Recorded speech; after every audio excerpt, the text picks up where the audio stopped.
Welcome, I'm the Kaiji no Kami here, Colorado Anime Fest 2017, and I've got a couple of great cosplayers. Welcome, are you guys enjoying yourselves? We are, it's been an amazing weekend. So far. I'd say so far anyways. Well, being the end of the weekend, it's still a good weekend. True. Now, for those out there who might not know what you're from, and if you don't, you might want to need to turn in your anime card. Who are you and what series? I'm Sailor Neptune from Sailor Moon. I'm Sailor Uranus from Sailor Moon.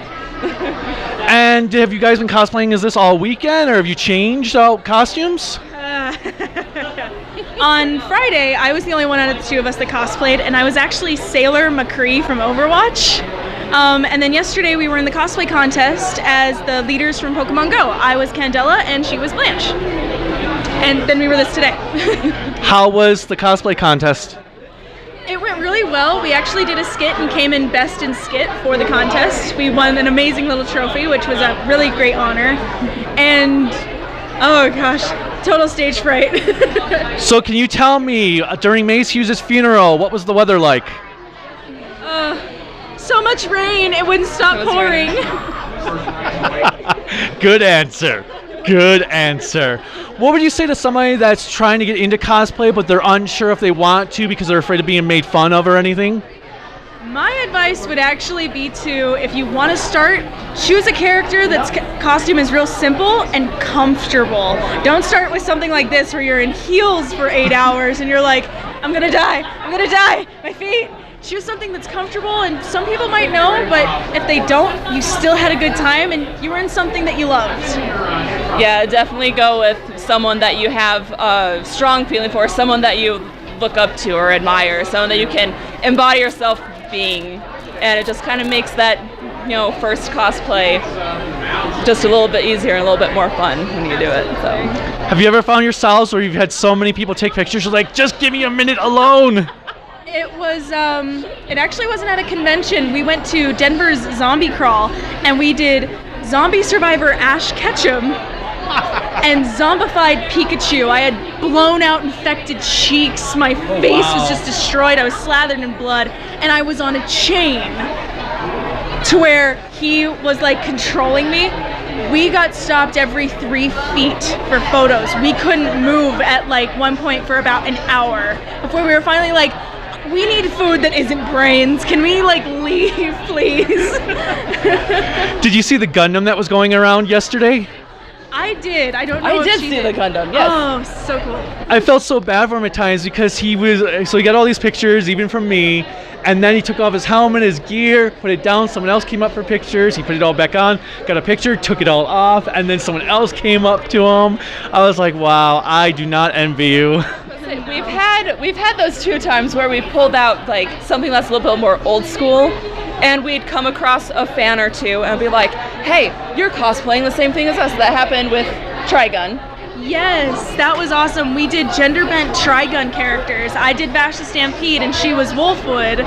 And so we were walking around and we ran into another Wolfwood and Vash, both male, and we were just talking in the hallway. And suddenly old school fans were like, oh my gosh, Trigun! And we were there for like a half hour with just constant streams of photographers and people going like, oh, picture, which was fun, but at the same time we were like, how long do I have to hold the love and peace pose? I'm so tired.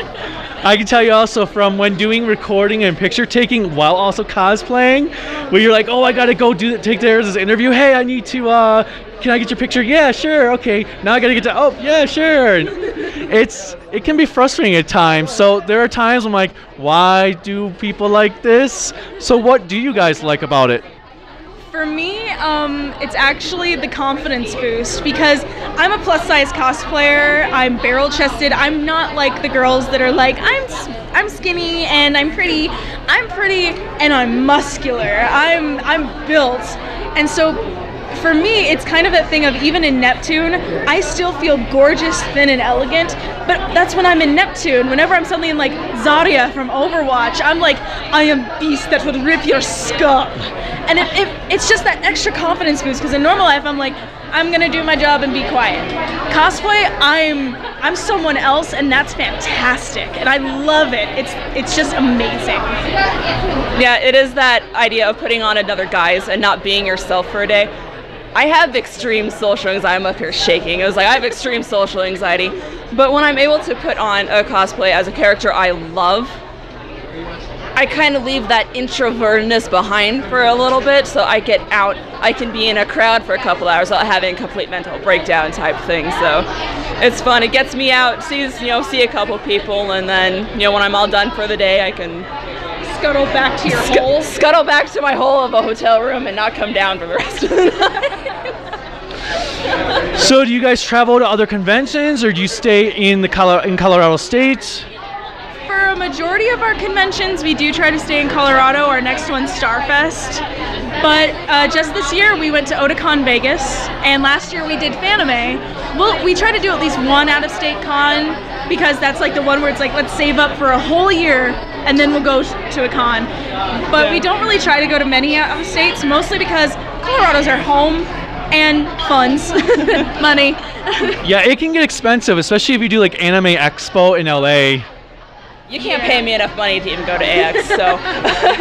But I used to live up in Oregon, up in the Pacific Northwest, so I was able to go to like KomoriCon and SakuraCon. But I would still save up the money to get a plane ticket out for like non-DeskCon, so I can come back, see my friends here, and then go back and crawl into my schoolwork all over again. Yeah, doing out-of-state cons can be fun though, because you get to see people because a lot of times if you stay in one con or one state, you see the same people over with the occasional new person. When you go out of state though, you're like, I don't know anyone here. And then it's funny though when you do run into someone that you know.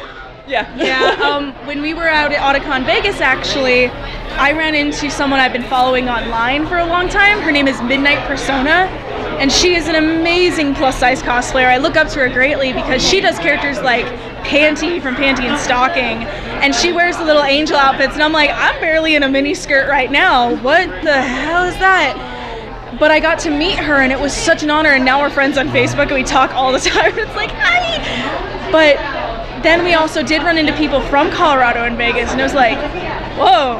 And we wore one of our really obscure costumes too in Vegas, where it was Rosette and Chrono from Chrono Crusade, old school. And we wore it in Denver, and I think we got like 2 photos because no one knew what we were. But then in Vegas, everyone was stopping us, going like, "Oh my gosh, Chrono Crusade! We don't see anyone cosplay that anymore." And it's like, hi, where did you guys come from? It's just a different change of pace. It's a nice change of pace. And then whenever you come back home, it's like, okay, hi guys. All right, to deal with you again. Well, it's interesting because there'll be some conventions you'll see a huge group of Naruto cosplayers and Dragon Ball, and maybe like 2 people from, say, Death Note or Tiger and Bunny, and then you'll go to another convention and see like 25 people from Tiger and Bunny, 100 people from Death Note, and maybe 3 Naruto cosplayers. So it's an interesting experience just seeing how the costumes change. I'm expecting a lot of conventions later this year. We're going to start seeing a lot of Yuri on Ice cosplays. It's already begun. Yeah, I actually made a young Victor cosplay for this con, and I was trying to keep it a secret, and someone kind of ruined it, and then I got a lot of hate online for it because I am bigger. And I was like, I'm going to hold off, I'm going to perfect it, and I'm going to look awesome later. So it'll probably be like NDK. That's kind of mean though. As a plus-size cosplayer, I actually do experience a lot of the bullying. Just today, I've heard at least 3 people walk by me and go, she really shouldn't be in a unitard. And it is because I'm bigger and you can see my rolls. And I'm like, does it really look like I care? I'm having fun being a space lesbian. I don't know why you're hating. I don't get it. But I do get a lot of that, and it does happen, and it hurts. I remember when I first started, I got a lot of hate, and it made me want to quit at one point, to where it was like, is my mental stability worth it for the bullying? And I decided the bullies don't matter. My fun matters. So that's why I still do it to this day, because the bullies don't matter. My fun does. And that's what you want to tell then every cosplayer, that if they're like, well, I don't know if I can exactly fit in that costume, you pretty much just want to tell them then that fun is what should matter most of all? Oh, absolutely.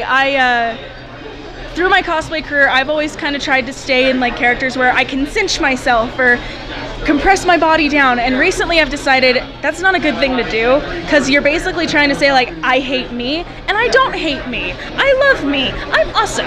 So I've kind of stopped doing that. And I mean, yes, I'm still in kind of a compression shirt under this, but I've got too big of a chest. I need that extra help. But no matter what, even if you are a little bigger, wear a character even if they're tiny. Like if you're bigger and you want to do Nico from Love Live, do it. Love Live. I don't know. Or a One Piece character. Yes, if you want to do like Nami or something from One Piece, go for it. Have fun, because that's what all I've been doing, and I've been having a blast. Yeah. And it's so much fun. There's always going to be critics. There's always going to be someone who goes, they're not good, or they don't, goes like they're too fat, or they're not the right skin tone or anything like that. But, you know, we are who we are, and, you know, hey, cosplay is like, it shouldn't be something that people should be judged over. It's a hobby, it's an art. It's cosplay, not cos modeling. There you go. And it's so great that you go out and are willing to talk about this, because a lot of people won't. They're like, "Ugh." And it's a shame because no one will really express their feelings on it. I openly express my feelings on it, and it is because of how much fat shaming I've gotten. I've done like belly dancer costumes to conventions, and no one will take my photo, and people will laugh at me because as I'm walking I'm kind of jiggling, and I'm like, are you serious? I'm here having fun being a character I love, and you're trying to tear me down. I refuse to let you do that, because I'm beautiful in my costume and out of my costume, no matter what anyone says. And that's a great attitude. And if someone says that, tell them, oh, go check out Man-Fae pictures from the early 2000s, and then see if they change their mind. My favorite cosplayer that I ever saw, it was Anime Land Wasabi 2010.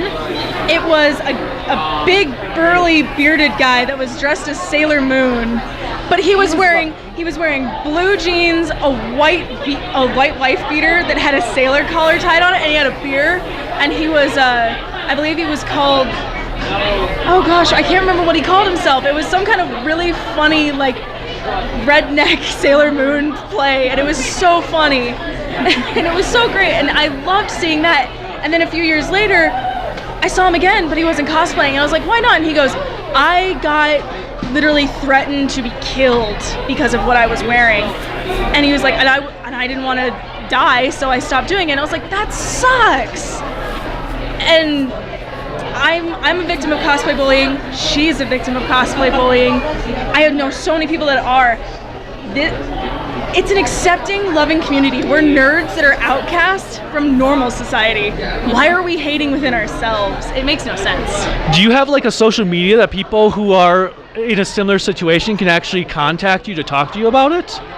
Actually, yeah, at R&M Cosplay on Facebook, if you ever have like a situation where someone's bullied you or treated you poorly, we always are more than welcome to like read your messages and send you advice back, or just be there to tell you that it's okay and their opinion doesn't matter, and that no matter what, you're gonna be awesome in your cosplay as long as you're having fun. They don't matter as long as you're having fun. It's awesome. It's kind of why I have these two amazing young ladies here this weekend. They call me Cosplay Mom, and it's because they entered their first contest about a month ago, and when they got off stage they were like, we sucked so bad, and I was like, no, you didn't. Relax. And they freaked out, and I guess me being there for them was extremely helpful, and I don't mind being there as someone to talk to for cosplay bullying, especially in such a huge community that should be as loving as ours should be. And if anyone ever wants to talk to me, just shoot me a message. I have no problem with it. Well, thank you so much for your time. Thank you so much. Until next time, bye.